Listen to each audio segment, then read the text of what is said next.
I remember the day that each one of my children were born. Now you might say, how hard could that be, 2 or 3 special days? But no, in my life, that represents 10 separate birthdays.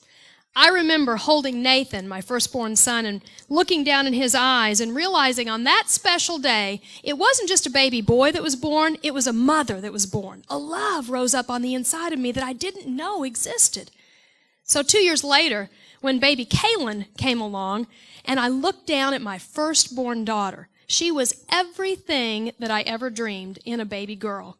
Cute, spunky, and when her hair fell out, and she didn't have much for me to put the frills on, I just went out and bought some ribbon. That was before the days of the headbands. I tied that ribbon and made a nice bow on the top, dressed her in every kind of frill imaginable. She was a baby girl, and I was so proud of her.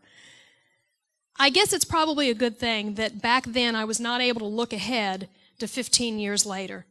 Spring of 2003. I don't remember what the weather was like outside, but I can tell you what the weather was like inside our home.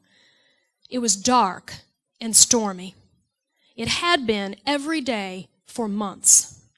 Ever since the day that we discovered an $800 cell phone bill that revealed a secret relationship between that beautiful 15-year-old model Christian daughter and a 46-year-old man. Instantly, our world was turned upside down. The daughter that I thought I knew disappeared, and another girl that I didn't know had come to live in our house with us. So that morning, when I walked into my living room, and I saw her standing there, almost like she was pre-loaded for battle. Her eyes were distant, jaw firm, arms on her hips. I think my response probably looked something similar, and we were ready for our daily exchange, much like a machine gun fire, rapid fire, words, like the scriptures say, that cut deep, words that are piercing like the sword. We released our words, and then I remember the baby started screaming, and the toddlers, in shock and disbelief at the anger that they saw, ran off down the hall to their bedroom. Kaylin stormed off down the hall to her room, and I turned, reached out for my doorknob, turned it, and walked into my bedroom, where the bed was unmade. I threw myself on the bed, and immediately deep, racking sobs started rising up from the inside of me, from a wounded soul. Sobs that I couldn't control and didn't want to anymore. And then behind those sobs came these words that cut to my heart, even as they never even came out of my mouth. I remember saying in my mind, I can't take this anymore. I don't love her. I was shocked. Me, the model mother who'd always loved my children. How could I run out of love for my own child?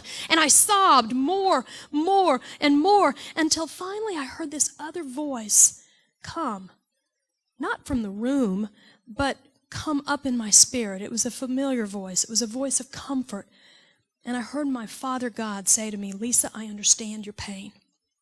I understand you're at the end of your love. But now I'm going to show you about my love. My love isn't based on how cute she is or how well she performs. My love is agape love. And suddenly, on the inside of me, I remembered all those things I learned about God love. God kind of love, the agape love that never fails. And I remember the crying stopped. When I opened my eyes, it almost seemed like the room looked a little bit brighter. Hope began to rise up on the inside of me, and I rose up from the bed, and I walked back out to take care of my family. I can't say that everything changed that day, but in essence, everything did change, because that day, birthed on the inside of me, was my Father God loving my child through me, with a supernatural force that I never really knew existed before. It took 2 years before we would get a glimmer of hope to see our precious daughter again. But now, she's 23 years old, powerful woman of God, healed and whole. Why? Because God's love never fails.